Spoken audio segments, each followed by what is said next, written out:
तो दोस्तों यहाँ पे मनसुख हिरेन का मर्डर करने से पहले उसको क्लोरोफॉर्म सुंघाया जाता है और सचिन वाजे को यहाँ पे ये था कि इस बारे में किसी को पता नहीं लगेगा।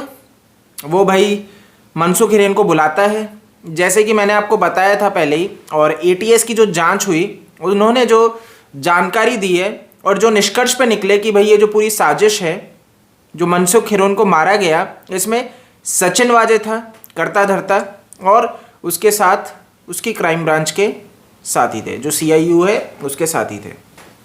तो यहाँ पे क्या किया जाता है, यहाँ पे जब ये बोलता है, जब ये एंटीलिया बॉम्ब केस में जब ये गाड़ी लगाते हैं, इसमें जब ये केस बढ़ता दिखता है, तो यहाँ पे सचिन वाजे ये कहता है कि एक काम करो मनसुख, कि तुम अपने ऊपर ले लो और क्या होगा उससे कि मामला थोड़ा शांत हो जाएगा, मैं ही इसका आईओ हूँ और मैं सारी चीज़ें मैनेज कर लूँगा, आप अपने ऊपर ले लो और सब सेट हो जाएगा। तो एटीएस ने जो बताया वो मैं आपको बता रहा हूँ। तो यहाँ पे मनसुख हिरेन इस बात को सुनता है और वो जाके मिलता है अपने घर वालों से, अपने बच्चों को बताता है ये सारी चीज़ें हैं, ये सारी बात हुई। और उसके बाद फैमिली इस पे भाई रोष करती है, वो कहती है कि ऐसे कैसे आप गिरफ्तार हो जाएंगे और ये सही नहीं है।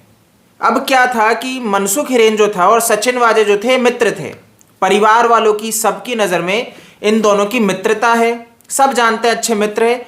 तो उसके बाद ये उनको हजम नहीं हुआ कि सचिन वाजे आखिर ऐसा क्यों कह रहा है कि भाई आप गिरफ्तार हो जाए, तो वो मना कर देते हैं। और इसके बाद मनसुख हिरेन उन्हें बताता है कि ये दिक्कत है और घर वाले ये पसंद नहीं कर रहे। तो इसके बाद क्या होता है कि मनसुख हिरेन को वो फ़ोन करके आने को कहते हैं, लेकिन यहाँ पे वो कहते हैं कि आप ये बोलना, जैसे कि नाम सुना था मैंने आपको, कहा था एक तावड़े, जो उनकी पत्नी बता रही थी मनसुख हिरेन की, कि जब फ़ोन करके बुलाया गया तो किसी तावड़े ने बुलाया था। तो वो पता करते हैं कि ये तावड़े कौन है, एटीएस इसी की जांच कर रही थी। तो ये सचिन वाजे ही था जिसने फ़ोन किया था और सचिन वाजे फ़ोन करके ये कहता है कि भाई ये बोलना लेकिन कि तावड़े ने बुलाया है और मैं जा रहा हूँ। तो उनकी पत्नी को ये बोल के निकलते हैं।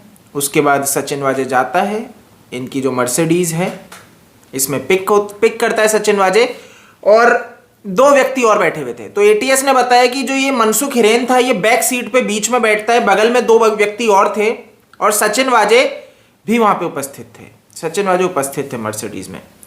तब क्या करते हैं कि ये मनसुख हिरेन जो है, ये इसके चेहरे पे मास्क था अपना और 5 रुमाल, जैसा कि बताया गया था कि जब शरीर मिला तो 5 रुमाल मिले थे।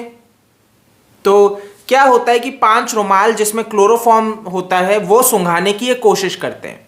तो यहाँ पे मनसुख हिरेन जो है वो अपना बचाव करना चाहते हैं और इस बीच में थोड़ा मनमुटाव और जो चीज़ होती है वो समझ जाते हैं, क्योंकि जो मनसुख हिरेन है कि अब चीज़ बिगड़ चुकी है। तो वहाँ पे जब वो अपना बचाव करना चाहते हैं तो इस बीच उनकी आँख के नीचे, ठुड्डी पे, चेहरे पे खरोच और चोट आती है। जैसा कि हमने सुशांत सिंह राजपूत के केस में भी देखा कि उनके चेहरे, आँख के नीचे चोट, सूजन नज़र आती है, उनके यहाँ पे हाथ पे सूजन, चोट नज़र आती है, उनके पैर में भाई हड्डी टूटी हुई नज़र आती है। तो जिस तरह से हमने वहाँ पे देखा उसी तरीके से यहाँ पे इनको भी चोट नज़र आती है, क्योंकि जब आप प्रतिरोध करते हो तो चोट आ जाती है ना। तो लेकिन क्या होता है, वो क्लोरोफॉर्म सुंघाने में सफल होते हैं और इसके बाद जब वो बेहोशी की हालत में चले जाते हैं तो फिर ये जाते हैं मुमरा बंदर। वहाँ पे मनसुख हिरेन को ले जाया जाता है गाड़ी में, सचिन वाजे और बाकी के जो इनके साथी हैं, और वहाँ पे वो फेंक देते हैं। अब इनके भैया मत में ये था, जैसे कि मैं आपको पहले भी बता चुका हूँ, कि वहाँ पे हाई टाइड आती है। जो वो दिन था उस दिन वहाँ पे हाई टाइड आती है। तो यही इनकी भैया पूरी प्लानिंग थी कि वो डालेंगे और समुद्र में दूर चली जाएगी और ये लाश का कभी पता ही नहीं लगेगा। यानी कि ये प्रूव कर देंगे कि मनसुख हिरेन ही इस पूरी साजिश में लिप्त है। ठीक है, वो गायब हो गया, लापता हो गया, भाग गया, उसको भगोड़ा प्रूफ कर देंगे और मनसुख हिरेन पे ये सारा का सारा केस का डाल देंगे। लेकिन क्या होता है, उस दिन किस्मत इनका साथ नहीं देती, जो कर्म है वो इनका साथ नहीं देते और फल मिल जाता है उसी दिन, और लाश वहीं पे ही रह जाती है। वो बहती नहीं है क्योंकि उस दिन लो टाइड ही रह जाती है और वो किनारे पे आ जाती है। और जब उस लाश को निकाला जाता है तो पता लगता है 5 रुमाल, जैसा कि वीडियो में आपने देखा होगा। और इसके बाद से फिर ये पूरा केस घूमता है, यहाँ पे एनआईए की एंट्री हो चुकी होती है उस टाइम पे। और यहाँ पे सचिन वाजे क्या करते हैं, अब यहाँ पे एटीएस ने जो बताया कि सचिन वाजे मारने के बाद घर नहीं जाते हैं ना, मतलब क्या करते हैं, सीधे ऑफिस जाते हैं, ऑफिस जाते हैं और फिर उसके बाद घर जाते हैं। यानी कि वो ये दिखाने की पूरी उन्होंने कोशिश की है कि उन्होंने अपना काम भी किया है, सब किया है, जिससे कि आगे जाके कोई दिक्कत ना हो। ठीक है, अब जैसा कि आपको पता होगा कि पालघर के पास में मनसुख हिरेन का मोबाइल मिला था। ठीक है, तो जो अनुमान लगाया जा रहा था कि वहां पे उनको मार के वहां पे ले जाके छोड़ा गया है, लेकिन ऐसा नहीं है। एटीएस ने जो जानकारी दी है उसमें यह बताया गया है कि वो जो दो व्यक्ति जो साथी थे, जब मनसुख हिरेन को पहले जो मारा गया, पीटा गया और जिंदा ही फेंका गया, जैसे कि मैंने आपको बताया था जिंदा फेंका गया, क्योंकि पोस्टमार्टम रिपोर्ट में यह बताया गया है कि उनकी जो भैया अंदर पानी भर गया था। तो ये तभी होता है जब आप जिंदा पानी में जाते हो, तब आपकी मृत्यु होती है, और अगर पहले आपकी मृत्यु होती तो अंदर बोन मैरो इनमें पानी नहीं भरता। तो यहां पे जैसे कि मैंने आपको बताया कि मोबाइल जो था उनका वो ले लेते हैं वो दोनों व्यक्ति, और वो लेके चले जाते हैं। ये वहां पे जाके ऑन करते हैं पालघर के नजदीक, ये दिखाने के लिए कि यहां पे व्यक्ति, जिससे कि कितना गुमराह किया जा सके केस को, कि मौत वहां पे हुई है, जो शरीर मिलेगा नहीं, इनका जो अनुमान था, और मोबाइल यहां पे रहेगा। तो एजेंसी जो है अगर इसके ऊपर बैठती है तो वो वहीं घूमती रहेगी, वहीं ढूंढती रहेगी। लेकिन क्या हो जाता है, क्योंकि आपको बता दूं ये मनसुख हिरेन को मारने का जो ये पूरा कांड हो रहा है, ये तब हो रहा है जब एनआईए की एंट्री वहां पे होने को हो चुकी थी, मतलब विषय बड़ा हो चुका था। तो इनको यही था कि एजेंसी जो है भटकती रहेगी और पता ही नहीं लगेगा। लेकिन क्या हो जाता है कि भाई शरीर मिल जाता है और मोबाइल वहां पे जहां पे वो डालते हैं लोकेशन हो जाती है।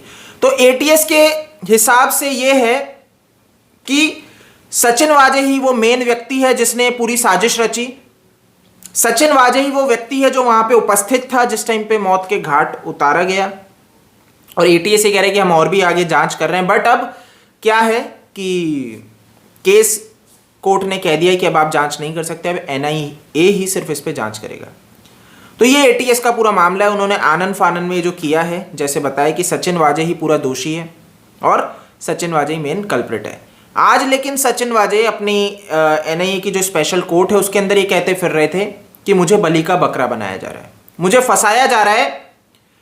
मैं तो सिर्फ 2 दिन के लिए आयो रहा था इस पूरे केस में, और उन 2 दिनों में मैंने एनआईए का साथ भी दिया। जब एनआईए आया तो मैं तो खुद उनकी मदद कर रहा था, लेकिन एनआईए ने तो खुद ने मुझे गिरफ्तार कर लिया। तो यहां पे जो सचिन वाजे है वो यही बताते फिर रहे थे कि मैं बिल्कुल सही हूं और मेरे को फंसाया जा रहा है इस पूरी साजिश में।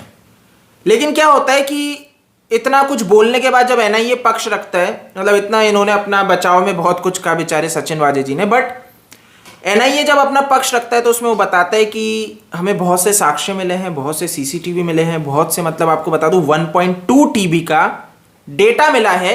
जब इनके ऑफिस, घर, हर जगह रेड मारी, लैपटॉप लिया, गैजेट, मोबाइल, जितनी चीजें इनकी मिली है उसके माध्यम से 1.2 टीबी का डेटा किनके पास है, एनआईए के पास है, सचिन वाजे का। ठीक है, तो यह अहम है, ध्यान रखना। तो ये एनआईए के हाथ में है, जिससे उनका ये बहुत दावा है कि बहुत से साक्ष्य हैं, और ये बहुत अहम है। ये आगे और भी बहुत केसेस में योगदान देगा जिसके ऊपर एनआईए जांच कर रहा है। तो यहां पे एनआईए कहता है भाई ऐसा है कि सरकारी जो है रिवॉल्वर जो आपको मिलती है पुलिस में, 30 गोलियां मिलती हैं, उनमें से सचिन वाजे की 5 गोलियां तो मिल चुकी हैं, 5 बुलेट्स तो मिल चुकी है, लेकिन 25 बुलेट्स कहां है इसका ये ब्यौरा नहीं दे पा रहे हैं, इसका कोई रिकॉर्ड नहीं है। तो सरकारी बुलेट्स में से 25 बुलेट्स गायब हैं। गंभीर है, आप समझ रहे होंगे।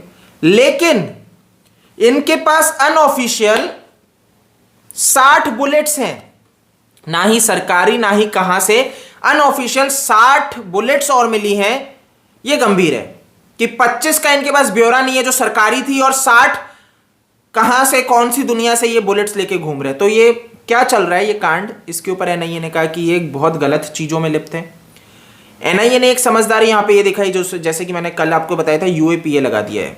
तो एंटीलिया केस जो है, सचिन वाजे जो गिरफ्तार है, यहां पे यूएपीए लग चुका है। तो यूएपीए मैंने आपको नॉर्मली बता दिया था कि जो देश के अंदर, भारत देश के अंदर अराजकता फैलाते हैं, भारत की अखंडता को भंग करने की कोशिश करते हैं, आतंकी साजिशें रचने की कोशिश करते हैं, वहां पे यूएपीए एक्ट लग जाता है। तो वहां पे एनआईए ने लगा दिया। अब क्या होता है कि एनआईए जब मांग करता है, नॉर्मली मैं आपको बता दूं, जैसे 10 दिन 15 दिन की जो कस्टडी की मांग करता है, यूएपीए एक्ट में सीधे 30 दिन की आपको कस्टडी मिल जाती है। तो यहां पे एनआईए के पास में एक बहुत अच्छा एक ये है कि वो जो यूएपीए एक्ट के अंदर पूछताछ जो रहेगी, जो अच्छे से 30 दिन में पूछताछ कर सकते हो, तो इनके पास पूछताछ के लिए अच्छा समय मिल सकता है आराम से कस्टडी में। तो एक ये चीज हो गई। दूसरा, यूएपीए एक्ट बहुत गंभीर है। इसके अंदर जब आप दोषी पाए जाओगे तो आपको फांसी की सजा हो जाती है, मतलब फांसी की सजा तक हो जाती है ना, तो बहुत गंभीर है। तो ऐसे में जो, मतलब इस चीज को समझो, जो यहां पे कातिल हैं और जो इनके आका है, जब वो पकड़े जाएंगे तो वो बचेंगे नहीं। तो यूएपीए एक्ट इसलिए बहुत गंभीर है। इसीलिए आप देख रहे हो उद्धव ठाकरे जी की नींद उड़ चुकी है, ठीक है। आदित्य ठाकरे को कोरोना हो जाता है क्योंकि यहां पे एनआईए यूएपीए लगा देती है। तो इनकी स्थिति ठीक नहीं लग रही है, क्योंकि महाराष्ट्र की सरकार जो भैया नियुक्त करती है किसको, उद्धव ठाकरे जी जो ड्यूटी पे लगाते हैं किसको, सचिन वाजे को, और वो व्यक्ति कहां है, आज जेल में, मतलब कस्टडी में एनआईए की, और बहुत जल्दी जेल जाएगा। तो ये स्थिति है। तो यहां पे इस चीज की जो पूरी गंभीरता है वो ये है कि एटीएस ने अपनी जांच की बहुत आनन फानन में, जो इतने समय तक समय काट रही थी, लेकिन जैसे ही होम मिनिस्टर की तरफ से, होम मिनिस्ट्री की तरफ से ये ऐलान आता है, ये भैया आदेश आता है कि अब ये केस कौन लेगा, एनआईए लेगा, ठीक है, एनआईए को हैंडओवर कर दे एटीएस। तो ऐसे में एटीएस बहुत आनन फानन में, बहुत जल्दी, एकदम से 2 दिन में ये केस सॉल्व करता है, बोलता है हमने सॉल्व कर दिया, और सारी चीजें बताता है। वो कस्टडी के लिए भी जाता है सचिन वाजे की, लेकिन कोर्ट मना कर देता है कि कस्टडी नहीं मिलेगी, क्योंकि केस जो है वो कस्टडी जो है एनआईए के हाथ में। तो यहाँ पे थोड़ी सी चीज हो जाती है और कस्टडी नहीं मिलती है, लेकिन एनआईए चला जाता है कोर्ट में, और इनके खिलाफ कि भाई ये केस नहीं सौंप रहे हैं। 3 दिन हो चुके थे कोर्ट में, वो जाके इसके बारे में याचिका लगाता है। तो कोर्ट बिल्कुल कहता है कि आप केस सौंप दीजिए, सारी डिटेल्स, और अब से सिर्फ और सिर्फ एनआईए इस पे जांच करेगा। तो एक अच्छी चीज है। तो ये एटीएस जो है यहाँ पे उनकी बातों पे भरोसा नहीं किया जा सकता। क्यों नहीं किया जा सकता, क्योंकि एटीएस किसके अंडर है, महाराष्ट्र सरकार के अंडर है। और ये जो इन्वेस्टिगेशन है यहाँ पे, fair investigation, ATS, CIU, crime branch जो है मुंबई की, इनके द्वारा किया जाए, इस पे भरोसा नहीं किया जा सकता, क्योंकि महाराष्ट्र सरकार यहां पे लिप्त नजर आ रही है। महाराष्ट्र सरकार के द्वारा नियुक्त किया गया व्यक्ति, जो परमबीर सिंह, महाराष्ट्र सरकार का खास करीबी, आप यहीं पे समझ सकते हो कि डायरेक्ट रिपोर्टिंग उन्हीं को करता था ये सचिन वाजे। तो यहां से क्लियर ये संकेत है, क्लियर ये इंडिकेशन है कि क्या पूरी धांधलेबाजी चल रही थी। तो ऐसे में एटीएस पे भरोसा नहीं किया जा सकता, क्योंकि वो आकाओं को बचाने के लिए अब जो बलि का बकरा जो सचिन वाजे कह रहा है कोर्ट में बना चुका है कि जो मेन मुख्य आरोपी है वो सचिन वाजे, हमने केस सॉल्व कर दिया। लेकिन एनआईए को ये है, नहीं, सचिन वाजे है वो तो ठीक है, लेकिन सचिन वाजे ये किसके कहने पे, किसके इशारे पे कर रहा है कि इतना बड़ा जो फंड आ रहा है। इसीलिए देख रहे हो एनआईए आज जा रहा है गुजरात में, एक मिस्ट्री वुमेन जिसकी जांच चल रही है, जिसकी खोज चल रही है, इसको फंड आ रहा है अथाह पैसों का, करोड़ों का। कहां से आ रहा है? एनआईए को ये शक है भैया ये करोड़ों की गाड़ियों में कैसे घूम रहा है। एनआईए के हाथ लग चुका है वो कपड़ा, जो कुर्ता इसने जला दिया था साक्ष्य मिटाने के लिए, जो कुर्ता पहना था इसने, जिसका भैया सीसीटीवी में कैद हुआ है। इसके पास कैश, नोट गिनने की मशीन, तो ये सारी चीजें, जिलेटिन स्टिक्स, ये सब कहां से आ रहा है, कौन इसको सप्लाई कर रहा है, कौन है ऊपर ये व्यक्ति जो ये सब चीजें प्रोवाइड कर रहा है। तो उसकी तलाश एनआईए को है, क्योंकि सचिन वाजे से वहां तक जाना है।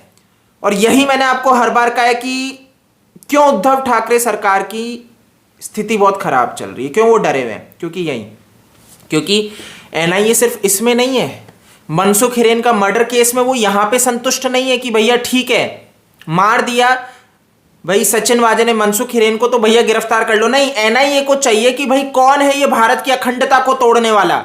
एनआईए जड़ से उस चीज को मिटाना चाहती है, ना कि ऊपर के पत्तों को काट के, जो बस बीमारी है उसको वो जड़ से हटाना चाहती है। तो ये बहुत अच्छी चीज है कि उसका इलाज तो है सचिन वाजे की, उसको गिरफ्तार कर लो, लेकिन जड़ से बीमारी को ही हटाना जरूरी है। तो यहां पे अब उद्धव ठाकरे सरकार की मुसीबत बढ़ चुकी है। अब आगे देखना है कैसे एनआईए मूव करती है, बट एनआईए काबिले तारीफ काम कर रही है। और जैसे कि मैंने आपको हमेशा से बताया कि ये जो एनआईए काम कर रही है, जिस रफ्तार से काम कर रही है, बहुत अच्छा है। और इन्होंने मौका नहीं दिया साक्ष्य मिटाने का एजेंसी को। मैं बहुत क्लियरली बता रहा हूं, क्योंकि जब पुलिस वाले लिप्त होते हैं तो वो साक्ष्य मिटाने में, सबूत मिटाने में बहुत जल्दी करते हैं और बहुत ही चतुराई से कर पाते हैं। लेकिन एनआईए की एंट्री जितनी तेजी से हुई और जितनी तेजी से इन्होंने इन सारी चीजों को मैनेज किया, ये काबिले तारीफ है। और मैं मतलब उम्मीद करूंगा कि ये इसी तरह से चले और ये केस सफल हुए। यहाँ पे जो बड़े लोग हैं वो भैया जेल में जाए और फांसी की सजा उन्हें दी जाए, क्योंकि देश की अखंडता को तोड़ने वाला व्यक्ति देशद्रोही है, गद्दार है, आतंकवादी है। उसको फांसी की सजा देनी चाहिए, चाहे से वो भारत में ही क्यों ना जन्म लिया हो। लेकिन भारत के खिलाफ साजिश रचेगा, भारत को ही तोड़ने की कोशिश करेगा, ऐसे व्यक्ति को फांसी दे देनी चाहिए। उसके खिलाफ फिर मर्सी नहीं होनी चाहिए। दोस्तों, इस वीडियो में इतना ही है भाई, यही है पूरा मामला। आगे जो भी अपडेट आएगा मैं आपके साथ साझा करूंगा, आपके साथ शेयर करूंगा। उससे पहले आप इस चैनल को सब्सक्राइब कर लीजिए अगर आप नए हैं तो। और मेरे को आप फेसबुक, ट्विटर, इंस्टा पे फॉलो कर सकते हैं, जो मेरा यूज़र नेम है आपको स्क्रीन पे दिख जाएगा। जय हिंद।